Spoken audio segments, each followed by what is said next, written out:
let me ask you, because the people that know you, and I know you're into running, it seemed like all my Cincinnati buddies were doing 5Ks, and it just seemed to just explode in popularity. It really did. I started running to lose weight. That was the kickoff of everything. Once again, Paul Streiner is ingrained in my racing. Don't call me career. racist. I had started running. I had lost a decent amount of weight at that point, and so we were just talking about potential races. I hadn't actually done a race. Yeah. And we're sitting around, and Rick Painter has said, "Yeah, I ran the half marathon. There's a Flying Pig in Cincinnati." No knock on Rick, but it was one of those. Well, if he can do the half marathon, I can do the half marathon. So he said, "I've got this training plan. Let's do it." So that was basically it was one of those. If he can do it, I can do it. What year was the Flying Pig for you? The first one I did was 2013. Wow, that was the half. That's recent. What does that cost to sign up for that? 140. Wow. Yeah. Wow. For all three of them. Yeah. I had this idea in my head that it was just free. That you sign up and get a number. Yeah. No, you pay money to run ridiculous distances. It's not. It's terrible investment.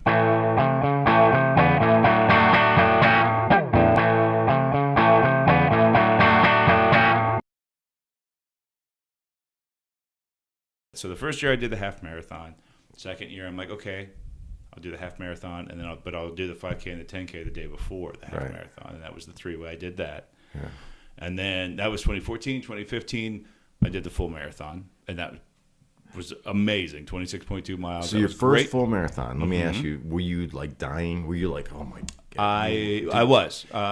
Take me through that, because, all right, so when I do my cardio, when I do that type of exercise, more of an endurance exercise, I definitely get the endorphin rush. I definitely get. Someone said it's 8 minutes, so mentally for me it's 8 minutes. Okay. When I look at the dial on the machine, I hit 8. I'm like, yeah, man. I'm in. Yeah. And I can go, and it feels like I can go forever.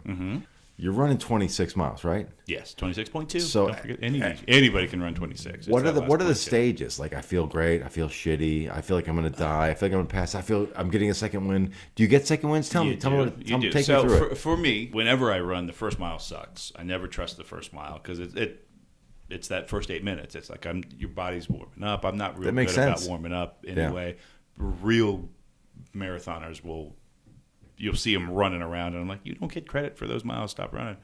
I was diligent about my training for the marathon. I did not want to half-ass it because it's a big deal.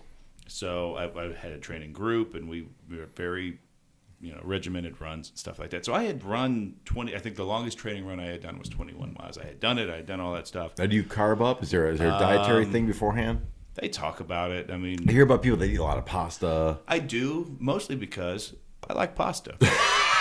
I suppose runners that are really lean need to have carbohydrates. And there is. I mean, I could show you 10 websites that tell you that that's a great idea, and then I could show you 10 websites that say it's bunk, it's junk science. Don't do it. You could have somebody refute or back any idea. Yeah. So I don't. I try to limit my carb intake. That was me drinking a beer. Oh, thank God we're not filming this. For me with the marathon, my game plan was don't go out too fast, because once you start, you get warmed up and the excitement of the day, and it's a 16-week training program, not to count all the time you trained before that, just in general.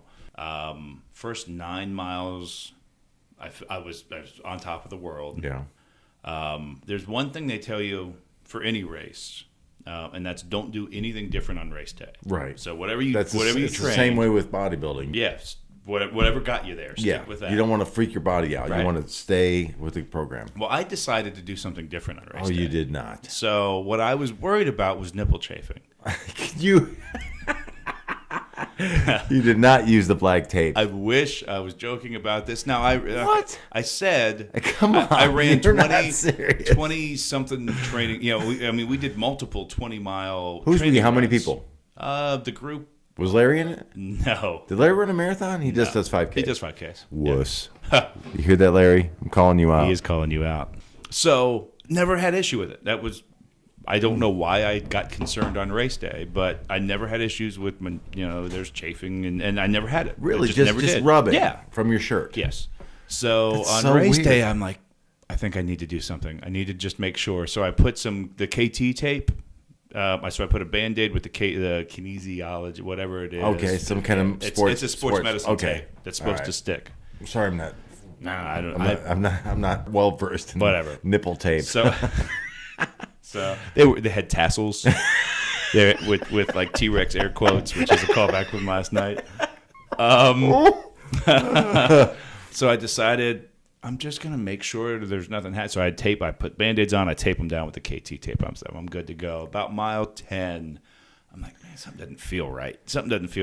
Oh. And they had started to rub and chafe, and so my left nipple was starting to bleed. Oh my God! So I have to rip that stuff off and just run the last 16.2 miles.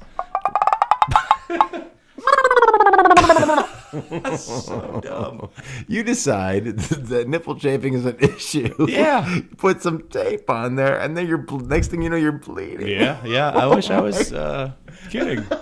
I got pictures. It looks like a crime scene. You took pictures? Well, I mean, there were pictures from the race. Yeah. Oh my God! Was your shirt like? It was just. Some sort of Marilyn Manson. Do you remember? We'll go back to music. Do you remember the Kiss show that we did? We did it as Pagoda. We did a show, and it was a Halloween party. We dressed up as Kiss. Yes. And I was as the bass player. I was Gene Simmons, and one of the things that I had. It was the blood capsules. Do you remember that? No, I don't remember those. Did they fail? Because I don't remember them. No, so I had like 2 or 3 of them ready to go. They were on deck, and I had a bunch more like in my pockets or whatever. And because Gene Simmons does the blood, and it runs out in these fountains out of his mouth. Right. And I bit down on the first one, and it just tasted awful. So it was just this little tiny trickle of blood out of the corner of my mouth. And that was all. And then I was spitting it out on the floor. And that's just what it was. It was just this tiny little trickle of Gene Simmons nipple blood running down my shirt. Wow. I don't know what to say. And by the way, that I'm only at mile 10 at this point. All right. We'll be back for the next 16 miles right after this.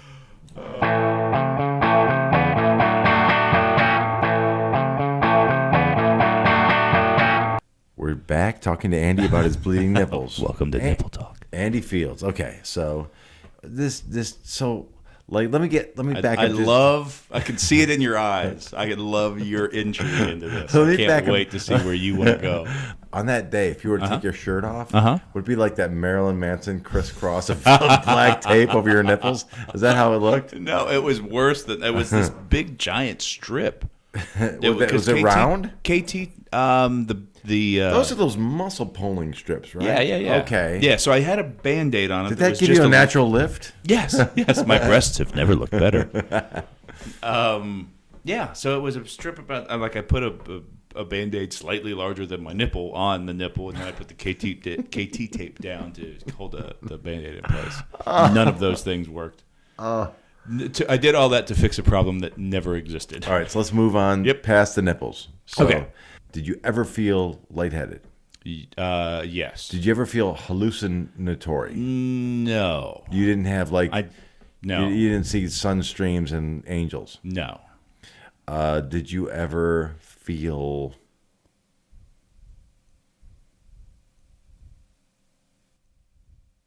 Yes. I did feel. I hit the wall really hard just after mile 19. In a spring marathon, is that all your training is done in the winter. So you start training in January when it's freezing cold. We're in Cincinnati. It's ice cold. We spend a whole lot of time running in ice and snow.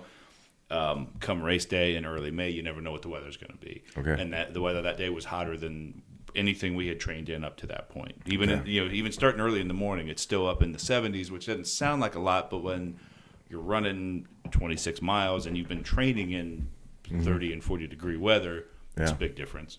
And so come mile 19, I hadn't hydrated the way I probably should have earlier in the race, and I was really feeling it. Yeah. And so everything wanted to just lock up. Right. And did you cramp? Did you have muscle cramps? Yeah. Hamstring, calves? So it started out, I almost lost it. Like physically lost my shit on the road. So my calves were what started first, and so I kind of went over to the side up on a curb, and I just put my forefoot up on the curb and tried to stretch a calf. So you actually stopped running? Yeah, for long people enough blowing by you. People were sprinting, throwing elbows. At that point, people were just trying not to look at my bloody nipples. So I did that. So I got my forefoot on the curb. I'm stretched so my leg's straight. Well, then my quad cramps because my leg was straight and it cramped up. Oh. So then I bent that to Did you have any water or bananas or can you carry so nutrients? I had, and they've got water and Gatorade stops all along the course. So once I kind of figured out what I was doing, I tried to play catch up. And I got there eventually. Like I did okay.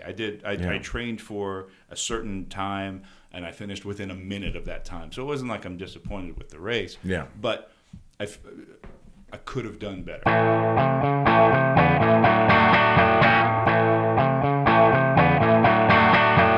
It was a little rough at the end, but having said all that, crossing the finish line was one of the greatest feelings in the world. All right, so take me to crossing the finish line. It's 10 yards in front of you. Mm-hmm. I remember as a kid being in a swimming pool and swimming down to the bottom to touch the bottom or to grab a diver's stick or whatever and coming back up and seeing the surface. Right. And it's 3 or 4 feet away and I think my head's going to explode. My lungs are going to pop. And I just hold and so close to passing out that I finally surface and take that huge breath. Is how do you relate that to crossing the finish line? That was more the last mile. So wow, that's a long time. Well, the last mile up to about the last 100 yards. So that last mile was just literally just okay, right foot, left foot, right. I mean, that's all I can do, just one step at a time. I'm looking at light posts and stop signs and so like I can run to that. Really, just taking a piece at a time, a chunk at a time. Yeah. And then the way that particular course is laid out is you come up. There's a little rise at the end. And then the crowd really swells right there because you're coming up on the finish line. Yeah. And it's sort of mostly downhill, really flat, a little bit of downhill leading into the finish line. And with the crowd support and all that. And then at that point, I was fine. Like, I got it. I'm good to go. One way or another, I'm getting across. So I wasn't worried about it at that point, but that last mile or so. Yeah. Before then, yes, every step was, right foot. So we've gone to the end. We've made it to the end. Tell me, you cross the finish line. You feel great. Do you want to fall down? I wanted to throw up. Really? Yeah. I was sick to my stomach. It took me a little while to kind of get over that. I wanted to take my shirt off. And rip off your nipple tape. I did. Thankfully, brought spare clothes, so I didn't have to walk around with bloody nipple shirt all day. You finish the race, and they've got, as soon as you cross the line, they've got, water and Gatorade, and they've got bananas and bagels and peanut butter. I mean, they've got stuff as soon as you cross the line to start refueling a little bit. Recarb. So it took 15, 20 minutes to kind of get my shit together. Yeah. Did you lay down or did you walk it off? I just tried to stay on my feet for as long as I could. But long runs, at the end of them, I'll lay down and put my legs up and kind of it drains the blood out. And it makes it hurts like crazy when you're doing it. After a while, it's very pins and needles kind of after you do it. But it feels a lot better later that day and the next day. You're not as sore. Yeah. Okay. Tips and tricks. All right. So how long ago was that race? That was in May. This past May? Yes, okay. May 2015. So 6 months or so? So what do we figure K stands for again? I know I just don't run 3 of them in a row. No. All right. That's a KKK joke. Let's cut that out. I didn't even, you're racist. I didn't even notice that. I run races. I'm not a racist. It's a whole different thing. Apparently, my fake racism brought this podcast to a screeching halt.